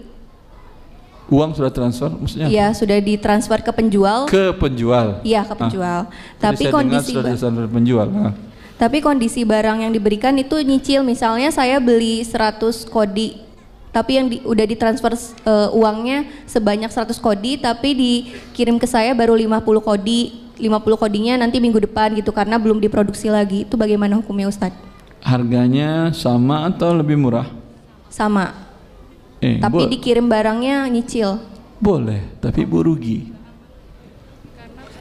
Karena kan? Stoknya nggak ada. Uang cash di depan, barang belakangan itu lebih mahal sama atau lebih murah? Sama. Enggak, biasanya di pasar. Ibu beli tiket berangkat hari ini, Ibu beli tiket berangkat 10 hari lagi, sebulan lagi, sama harganya atau lebih murah yang mana? Lebih murah yang berangkat seminggu lagi, 2 minggu lagi, 3 minggu lagi. Semakin panjang rentang waktunya semakin murah, ya atau tidak? Kalau sama saja ini namanya pembodohan. Uang bisa Anda gunakan, coba lihat, uang seminggu tadi bisa diputar. Berpikir bodoh saja, berpikir haram, taruh di bank saja, ada bunganya apa tidak? Apalagi kalau Anda putar dalam bentuk usaha real, akan banyak keuntungannya ini. Lalu harganya sama, ini namanya kan bodoh. Dia sudah untung dapat uang Anda, kemudian Anda tidak dapat keuntungan harga murah. Dalam Islam ada namanya akad salam, uang cash di depan, barang terima nanti, tapi harga berlebih murah. Sudah dibuat di masa Rasulullah, seperti kata Ibn Abbas, para pedagang di kota Madinah membuat akad salam, uang cash hari ini, terima barang kurma setahun lagi, musim panen tahun depan. Kadang 2 tahun, kadang 3 tahun. Kenapa mereka lakukan akad itu? Pertama, kepastian ketersediaan barang. Pada waktu itu mereka punya barang. Kedua, dapat harga lebih murah. Ya atau tidak? Dia kebalikan dari jual beli kredit tidak tunai. Barang duluan, uang belakangan, sama atau lebih mahal? Pasti lebih mahal. Kalau sama, alhamdulillah. Beli rumah harga 100 juta, cicil sama 10 tahun, harganya sama dengan cash. Ada yang mau beli cash? Ada orang yang bodoh. Ya, beri cash 100 juta, nyicil 10 tahun juga 100 juta juga. Pasti nggak ada orang beli cash. Cuma orang bodoh-bodoh tadi itu beli cash ya. Ya dia pasti akan nyicil dia belinya. Karena uang yang tadi berarti untuk tahun ini dia paling bayar 10%. 90%-nya kan bisa diputar. Untuk bulan ini cuma bayar dia 1%. 99% bisa diputar, dapat keuntungan banyak. Ya atau tidak? Ini dia yang pedagang. Tapi kalau beli sama tunai dengan tidak tunai sama harganya, ini bukan pedagang namanya, orang bodoh. Atau ingin sedekah dia. Allah barik fikum. Yang langsung, yang kertas ya. Apakah ini riba? Tidak. Orang yang mengatakan ini riba, ini cara berfikirnya sama dengan jahiliyah Quraisy. Serius saya. Coba lihat dalam firman Allah Subhanahu wa taala, qalu innamal bai'u mislur riba. Orang-orang jahiliyah Quraisy mereka berkata jual beli itu sama dengan riba. Langsung dibatalkan oleh Allah hujjah mereka, perkataan mereka dengan perkataan Allah, wa ahallallahu al-bai'a wa harrama riba, kata Allah. Allah halalkan jual beli, Allah haramkan riba. Sekarang saya tanyakan, bagaimana mereka orang Quraisy itu bisa mengatakan jual beli sama dengan riba? Apakah jual beli tunai? Pasti tidak. Tapi jual beli tidak tunai yang lebih mahal daripada yang tunai. Tapi tidak ada denda keterlambatan. Ketika Allah menghalalkan jual beli, umpamanya orang Quraisy itu berpikir seperti ini. A butuh rumah, cash harga 100 juta. Lalu A pinjam uang kepada B. B pinjamkan saya 100 juta. Saya ingin beli rumah cash. Ya udah taib, kamu bayar berapa lama? Saya nyicil kamu 10 tahun. Ya. Saya nyicil kamu 10 tahun. Ya, taib, boleh. Nanti kamu bayar semua jadi berapa? 100 juta juga. Mau nggak si B? Nggak mau, kecuali dia mau sedekah. Kata dia, udah pertama 10% setahun, kali 2 100%, berarti kamu nanti bayar semuanya 200 juta. Selama 10 tahun baik nyicil maupun cash 200 juta. Ini halal atau haram? Kenapa? Riba pinjaman. Ada pertama 100 juta imbalan pinjaman qard. Kalau dalam bentuk jual beli tidak tunai, A langsung datang kepada C yang punya rumah. Lalu A bilang, Pak C misalnya, ini saya nggak mampu bayar tunai. Kalau tunai saya tahu harga 100 juta, tapi saya nggak mampu Pak C. Ya udah, kamu mampunya berapa nyicilnya? 10 tahun Pak C. Ya udah, Kalau gitu harga juga 100 juta buat kamu ya. Boleh nggak ini? Boleh. Tapi Pak C ini dapat untung nggak nanti dia dagang? Enggak, karena semuanya nggak ada bayar hari ini, 10 tahun bayarnya lagi, kan sama harganya kan? Ada nggak orang masih mau bayar tunai? Tentu tidak ada kecuali yang bodoh tadi. Paham antum? Nah, tentu Pak C mengatakan, ya udah sebentar. Kalau kamu bayar 10 tahun, saya jual harganya dengan 200 juta rupiah. Terlambat saya nyicil, ada pertambahan nggak Pak C? Tidak ada, itu riba, saya tahu riba. Tapi kamu bayar 200 juta dengan cicilan sekian per bulannya. Boleh atau tidak? Boleh. Tapi kata orang jahiliyah kan sama. Jual beli tidak tunai kamu 100 juta pertambahan, riba juga sama-sama 100 juta. Ya atau tidak? Kalau jual beli kamu halal, riba juga halal, kata si Quraisy tadi. Maka orang yang berpikir sama dengan itu, cara berpikirnya tidak berbeda dengan Quraisy. Allah langsung bantah, enggak sama, kata Allah. Yang ini uang dengan uang, riba, kata Allah. Yang ini uang dengan barang, jual beli, halal, kata Allah. Jelas. Nas Quran ini bukan ijtihad Erwandi, bukan. Nas Quran dan kesepakatan ijma' para ulama seluruh dunia. Keputusan dari Oki bisa Anda baca di buku Harta Haram, bahwa dibolehkan menjual. Seluruh fatwa Syekh bin Baz rahimahullah mengeluarkan fatwa ketika ditanya tentang jual beli tunai beras lebih tidak tunai lebih mahal, beliau jawab boleh. Jual beli motor tidak tunai, kendaraan mobil lebih mahal, boleh. Nas dari Dewan Fatwa Internasional mengatakan boleh menjual tidak tunai lebih mahal dari yang tunai. Jelas, cukup jelas ini. Tadi sampai di mana? Ini tadi ya. Kertas tadi ya. Fadhal, bismillah. Assalamualaikum warahmatullahi wabarakatuh. Waalaikumsalam warahmatullahi wabarakatuh. Ustadz, kebetulan saya seorang pengrajin ya Ustadz, pengrajin kulit. Nah, pengrajin apa? Kulit. Masya Allah. Nah sekarang saya menjual produk-produk saya tuh di e-commerce online ya Ustadz. E-commerce ya, marketplace. Iya, kayak Anda nggak langsung jual?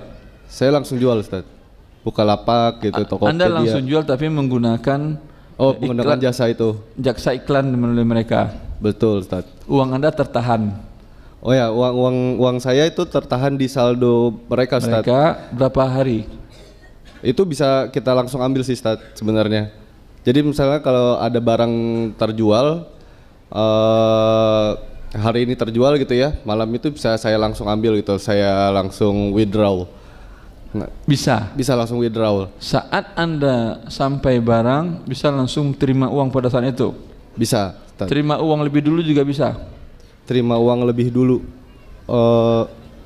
masuk kan masuk. Kalau seperti tadi bisa, seperti Bu itu nanya, bayar uang sekarang, barang serahkan nyicil selama sebulan.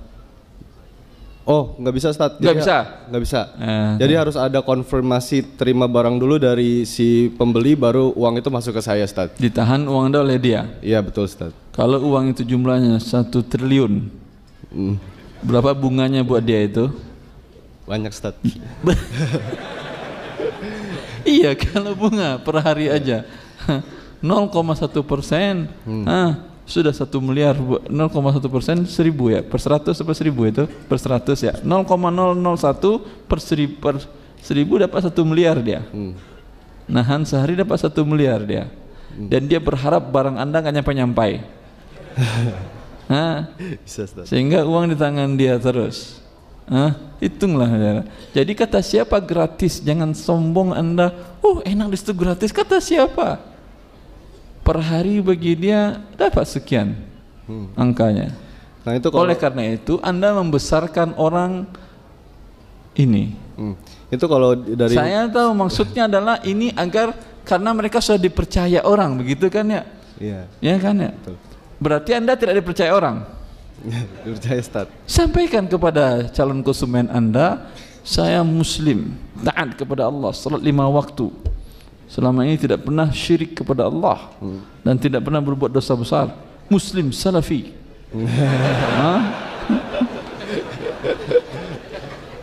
Dan minta kepada orang yang selama ini bertransaksi dengan Anda, tolong dong nulis apa gitu, testimoni tentang selama ini nggak ada masalah jual beli dengan beliau, dan alhamdulillah terkadang kalau ada masalah barang diganti lagi, pokoknya nyaman.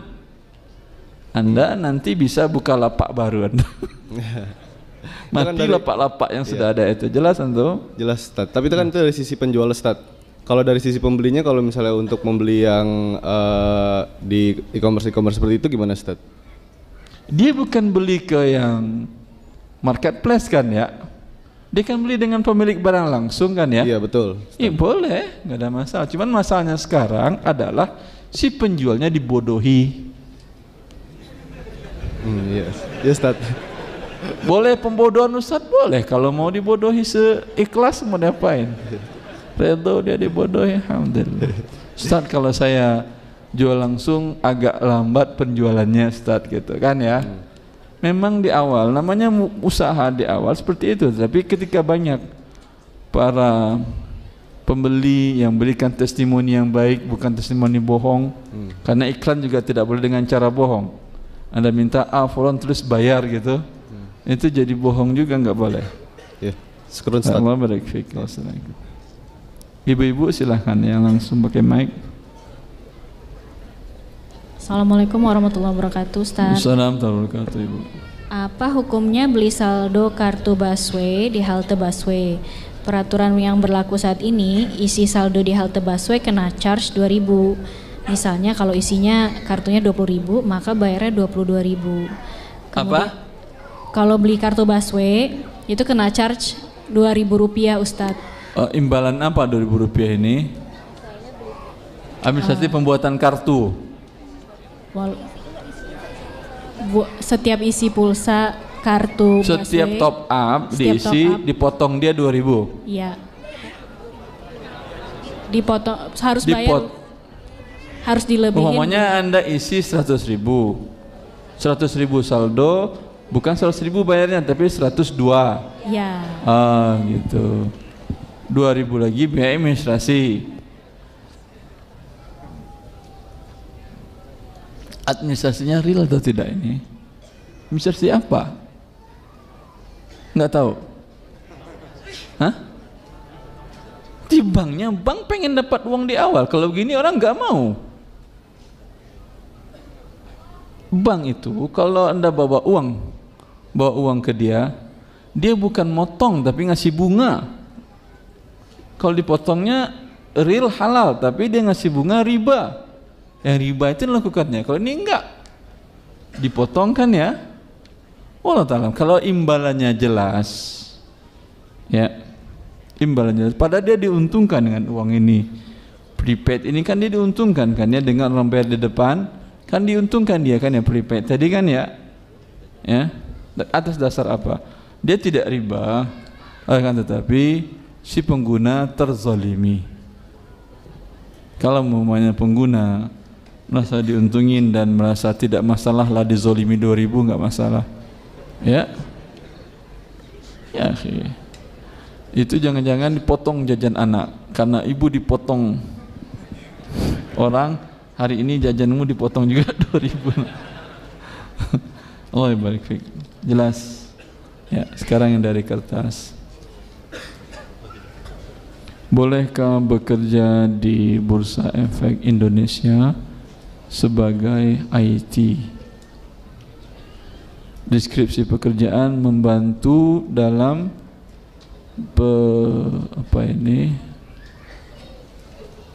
penyediaan aplikasi dan perangkat keras untuk mendukung jalannya perdagangan bursa saham. Mohon penjelasan Ustaz. Di bursa itu semua akadnya tidak ada serah terimanya. Dia hanya serah terima tentang selisih harganya saja. Ini sepakat semua para ulama, hukumnya perjudian. Lalu Anda support dengan IT Anda judi tadi kan ya. tanpa IT Anda judinya mati. Karena IT Anda judinya jadi bisa dilakukan dari rumah oleh orang-orang. Ya. Maka dosanya Anda besar ini ya. Karena gara-gara Anda mempermudah sarana perjudian.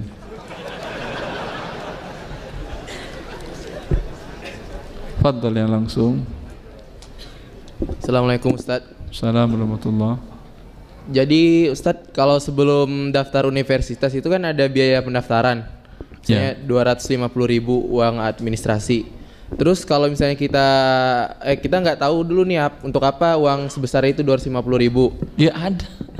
Buat kertas, buat karyawannya nungguin. Terus kalau Ustadz, kalau nggak lulus, datanya nggak bareng-bareng kan?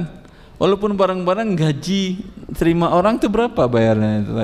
Kalau nggak diterima Ustadz, uangnya nggak kembali Ustadz. Ya tentulah, mereka ada duduk di sini. Nerima Anda ngisi formulir kan dia minta uang lagi, nggak digaji mereka di sini. Masih Ustadz. Kalau yang kedua Ustadz, jadi universitas saya sekarang itu, saya uang BPP pokok itu ada. Uang apa? Uang BPP pokok. BPP pokok apa? Jadi uang administrasi juga di dalam pembelajaran itu selama 1 semester. Bukan gitu, uang Ustadz. kuliah? Ya uang kuliah seperti itu. Uang kuliah terus? Jadi ada waktu tertentu Ustadz, misalnya dari bulan Januari sampai bulan April gitu Ustadz, boleh cicil. Boleh nyicil. Ya, jadi apa? Jadi kita belajar dulu nih Ustadz, baru bayar belakangan. Bayarnya belakangan apa seperti itu boleh Ustadz. Ya, kalau terlambat ada denda? Enggak. Ada Ustadz, ada. Ini universitas riba ini. Tapi biasanya kalau prinsipnya riba, tahu saya. Kalau di spam misalnya Ustadz, spam jadi apa? kita ngajuin diri nih, saya misalnya kurang mampu. Kurang mampu, bisa dipanjangin lagi waktunya seperti itu Ustadz. Dengan pertambahan dipanjangkan lagi. Riba bertambah ya. Ini dia riba jahiliyah. Anzirni azidka, beri masa tenggang saya tambah hutang. Terlambat 1 bulan hutang sekian, terlambat 3 bulan tambah hutang. Itu dia riba dari zaman jahiliyah Quraisy. Universitas Quraisy dengan. Jadi solusinya gimana Ustadz? Siapa yang menyuruh Anda kuliah di universitas riba? Pernah Allah nyuruh Anda kuliah di situ? Nggak ada Allah nyuruh universitas riba. Untuk menjadi Anda yang inginkan kuliah itu apa? Inginkan kehidupan yang nyaman, kemudian terjamin masa depan anak-anak dan istri. Iya atau tidak? Artinya ujung-ujungnya harta. Iya atau tidak? Apakah cari harta dengan kuliah? Salah Anda cara berpikir. Cari harta bukan dengan belajar. Ya. Ada salah seorang teman, Masya Allah, semoga Allah menjaga beliau terus. Di semester 5 dia minta ke orang tuanya, "Pak, saya mau kawin. Nggak kuat hidup di daerah sini karena subhanallah godaan berat. Pak, dulu Bapak kirim untuk 1 anak, sekarang anak Bapak 2. 1 anak asli, 1 mantu. Bapak tolong kirim beasiswa uang saku 2 kali ya." Kata bapaknya, "Kalau kamu jadi kawin, saya putuskan uang kamu juga." Saya nggak kirim uang lagi. Karena dia merasa ini memberatkan hidup dia dan harus menyelamatkan diri dia dari dosa besar, dia tetap nekat nikah. Laki-laki kan boleh nikah tanpa izin orang tua, boleh kan ya? Nikah dia. Nikah, setelah nikah sibuk dia berusaha berbisnis, mencari menghidupi diri dan anak-anaknya dan istrinya. Walhasil dia kuliah di universitas teknologi terkenal di Indonesia. Walhasil gagal, S1-nya dapat, sarjananya gagal. Tapi sekarang dia tinggal di kota 1000 kilo jarak dari Jakarta, perusahaannya di Jakarta, datang ke perusahaan dia sekali sebulan ngambil uang saja. Kerjaannya tidak ada, hanya ngontrol perusahaannya saja. Kaya raya. Saya bilang, alhamdulillah antum keluar dulu dari universitas itu. Kalau enggak mungkin saya ada teman-teman yang lain. Cuman gaji 10 juta, 511 juta, kalau dia bisa meraup 100 juta per bulan, 200, tergantung penjualannya. Terkadang perusahaan terkadang bisa 1 miliar sebulan. Anda mau jadi sarjana atau mau jadi orang kaya? Jelas? Allah Ustaz. Baik. Sesuai dengan persyaratan al-muslimuna ala syurutihim, kaum muslimin dalam persyaratan kita jam 3. Subhanakallah bihamdika asyhadu an la ilaha illa anta. Assalamualaikum warahmatullahi wabarakatuh.